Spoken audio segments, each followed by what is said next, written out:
nito. Magkano po?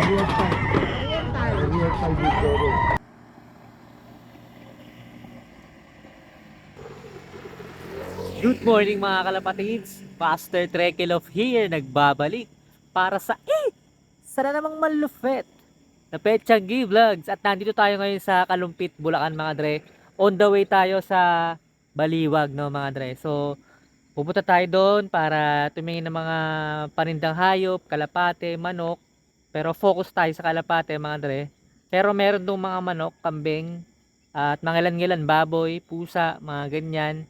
So, itong destination na to ay located sa harap ng SM, mga dre, SM Baliwag.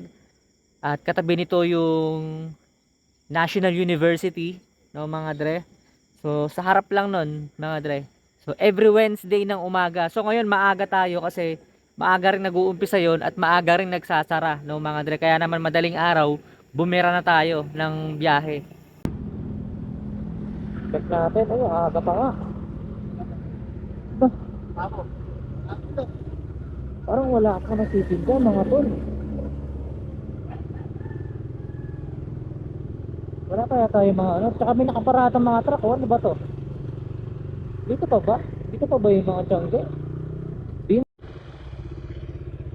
Eto mga dre, andito sa may, di ko alam kung Hall of Justice. Baliwag Hall of Justice mga dre. Ayan. Hindi ko lang alam kung marami dito o ano ba. Ano ba? Baka pwede magparada rito.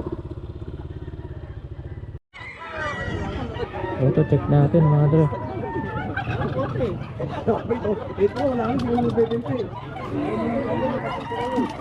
Ganit yun.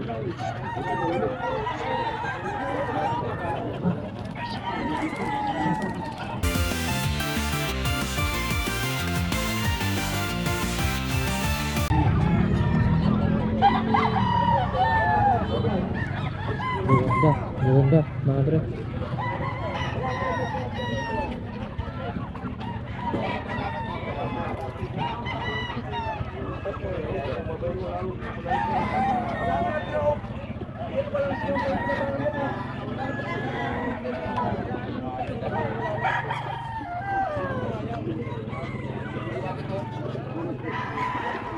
Ito yellow, recessive yellow.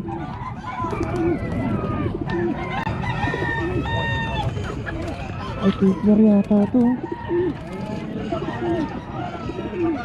Tipler yata. 2026 pa. Ito, sino nyo, may maganda rito. Ganda rito.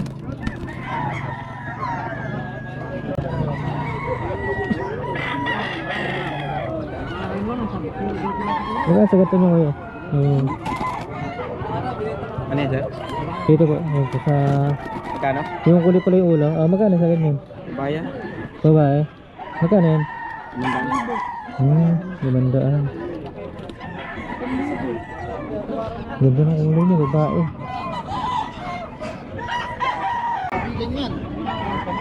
Manok na Andre. Kambing.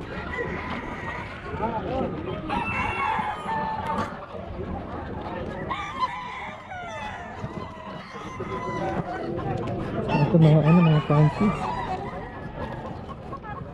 Ito ganda ng mga kalapate rito.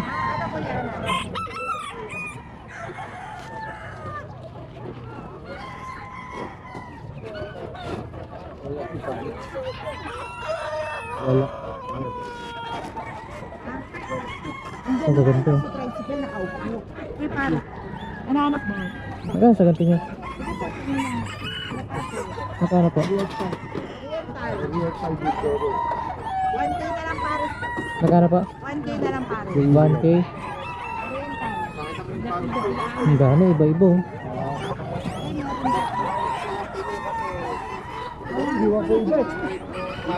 Dapat yung anak mo may malaki dito ng konti. Mas malaki dito, mas maluwag.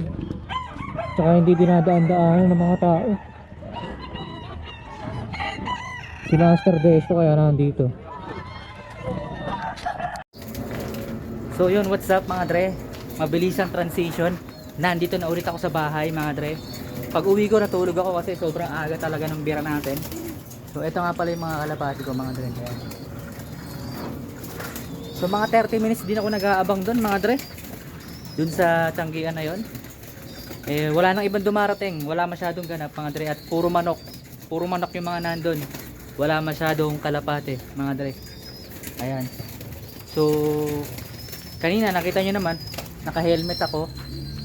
Tapos yung camera nandito. Tapos nung nagtanggal ako ng helmet mga dre, eh wala na akong ibang naamoy kundi amoy ng sigarilyo mga dre, kasi mga puro mga matatanda at saka mga tito yung nandun. Syempre mga sabongero, puro mga manok yung mga ganap doon mga dre. Kaya hindi ako tumagal mga dre. Wala akong masyadong na-vlog dahil wala naman akong alam tungkol doon. So hanggang kalapati lang tayo mga dre. Ayan. So papakita ko na lang sa inyo yung mga kalapati ko, at para sa mga bago pa lang sa aking YouTube channel, yung mga first time pala nakita yung pagbumukha kong mukhang tubol, so hayaan nyo magpakilala ako mga dre. Ako nga pala si Master Trekkie, simpleng kalapatista galing Pampanga. Pangarap kong makagawa ng isang pigeon village or isang pigeon park.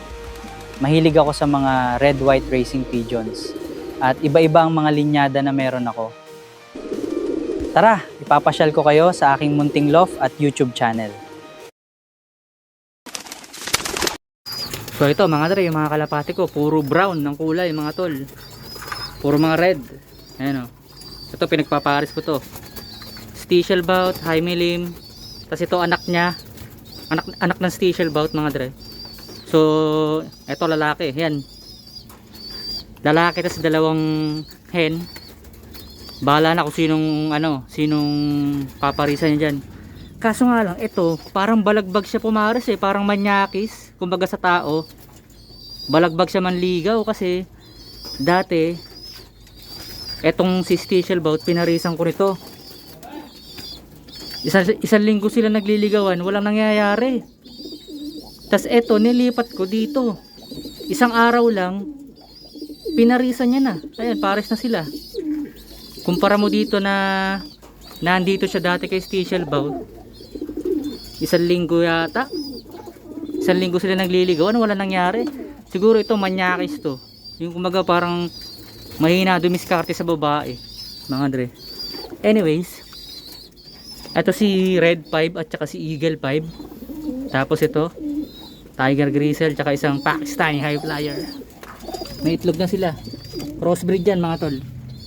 Alright, ito Serbian High Flyer, pinaka-rare sa Pilipinas mga tol.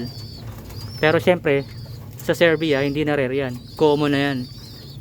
Ayan, dinala dito sa Pilipinas ang kanyang lahi mga tol. Ito naman Iranian, pinaka-rare din yan tol, syempre. Alright.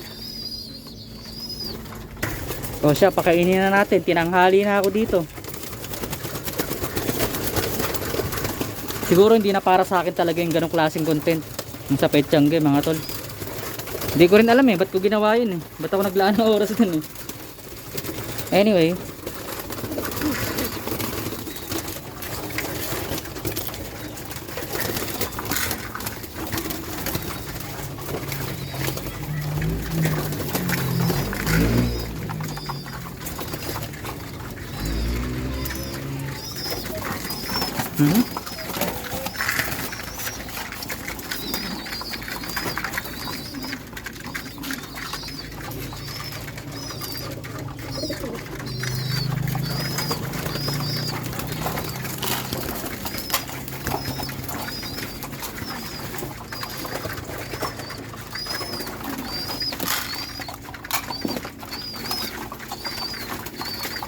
Tapos ito nga pala yung hinahandfeed ko mga dre.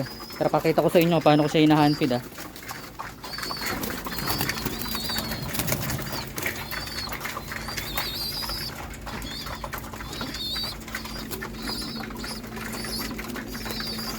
Yan. So sa video mga dre, hinahandfeed ko siya. Alright. Tapos magpapatugtog ako ng whistle dito sa aking dito sa aking cellphone.